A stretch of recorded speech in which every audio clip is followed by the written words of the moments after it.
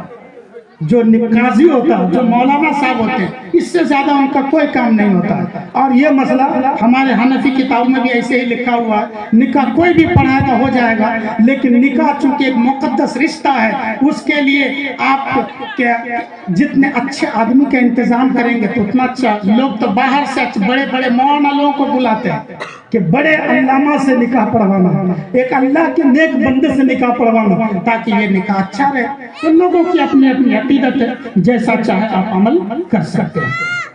یہ میرے ساتھ بھی مجبوری ہے اور کمیٹی کی بھی ساتھ مجبوری ہے کہ آپ کے جتنے سوالات کے سارے سوالات کے جوابات میں نہیں دے سکا، چونکہ بہت ہیں اور اتنا وقت بھی نہیں ہے اور میرے بدن میں اتنی طاقت بھی نہیں ہے کہ ایک ہی بار بیٹھ کر کے اتنے سب کا جواب دے دیا جائے۔ البتہ میں نے کوشش کیا نیک نیتی سے کہ آپ کے سوالوں کا جواب دیا جا سکے، اور میں تو کوئی باہر کا آدمی نہیں ہوں، آج نہیں تو کل پھر ملاقات تو ہونی ہی، آپ پھر بعد میں بھی پوچھ سکتے ہیں۔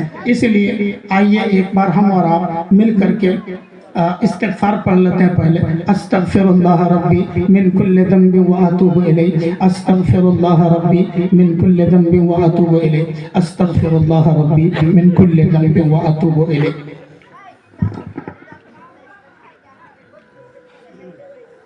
دعا کر دوں گا ابھی اور میں اپنی بات ختم کر دوں گا۔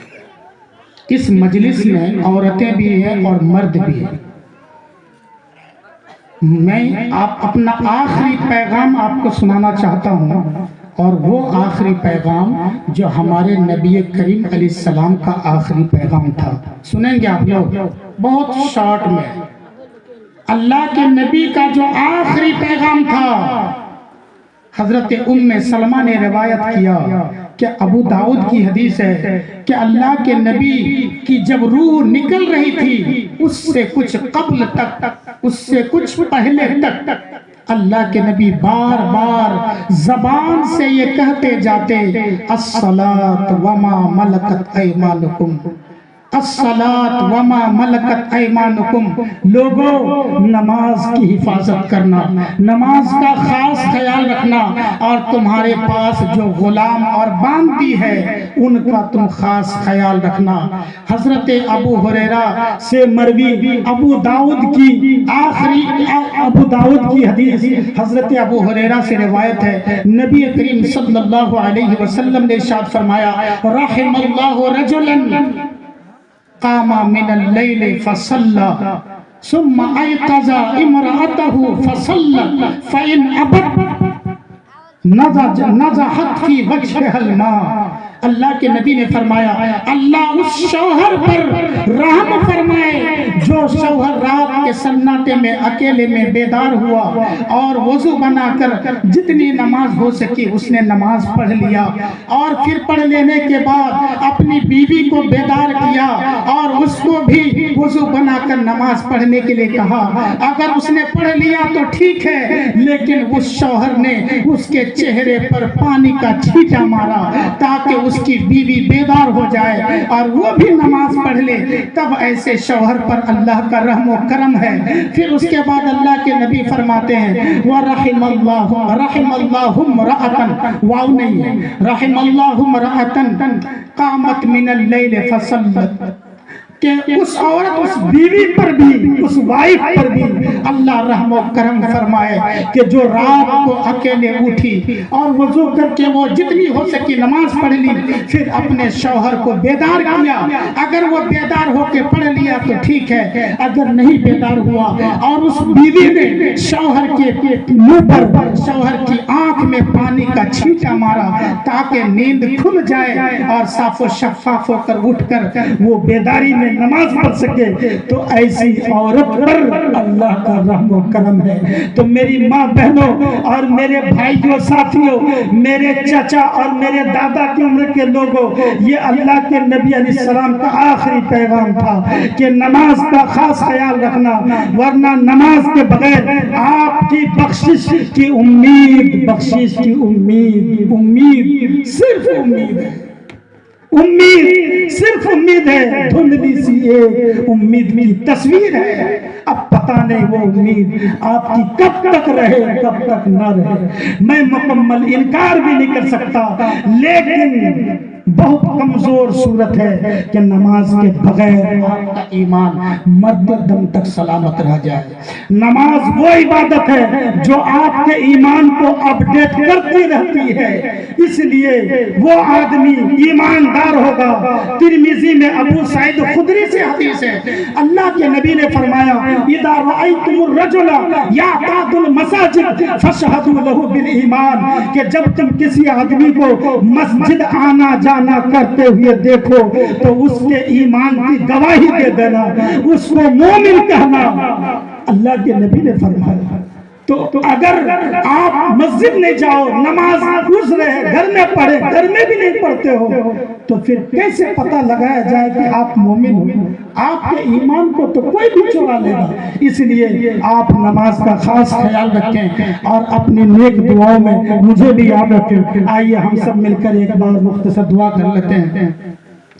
اللہ اکبر، الحمدللہ رب العالمین، اللہم فالق الحب والنوى، اللہم جاعل الظلمات والنور، اللہم رب السماوات والارض، اللہم مالک الملوک، اللہم مالک الملوک، اللہم علام الغیوب، اللہم ستار الغیوب، اللہم کاشف الامراض، اللہم شافی المرضى، اللہم محیی الموتى، اللہم ممیت الاحیاء، اللہم مجیب الدعوات، اللہم انکا بعثت نبینا سیدنا محمد صلی اللہ علیہ وسلم وجعلته رحمة لنا، وجعلته رحمة لنا، وأنزلت عليه القرآن لهدايتنا يا رب العالمين۔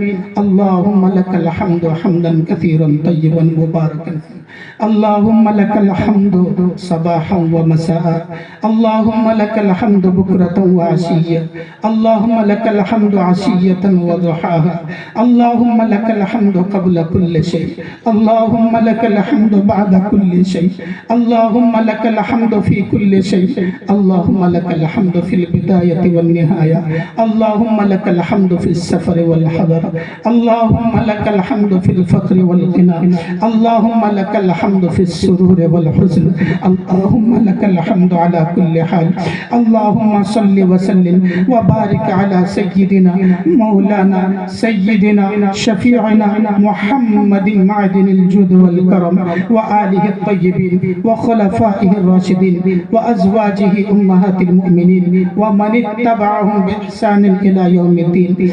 اللهم ربنا لا تزغ قلوبنا بعد إذ هديتنا وهب لنا من لدنك رحمة إنك أنت الوهاب. الہ العالمین، کل سے لے کر کے آج تک جو یہ پروگرام کا سلسلہ چل رہا ہے، پروردگار عالم ہمارے بڑوں نے اور ہمارے چھوٹوں نے سب نے تقریر اور نعت منقبت کے اشعار پڑھے۔ پروردگار عالم ہم نے کل سے آج تک ایک مفصل دو بیان دیا۔ پروردگار عالم ان میں جو بھی کمی خامی ہو تیری آیتوں کی تلاوت میں اور تیرے نبی کی حدیثوں کو پڑھنے میں جو بھی بے ادبی کمی خامی میرے مالک مولا اپنے فضل و کرم سے معاف فرما، اور ہم سب کے ان بیانات کو اور ہم سب کے اس پروگرام کو مقبول فرما، شرف قبولیت عطا فرما۔ ہم سب حاضرین، ہماری ماں بہنیں اور تمام بھائیوں کی شرکت اور حاضری کو قبول فرما۔ ہم سب میں سے جس سے جتنا بھی ہو سکا جو بھی دان خیرات کیے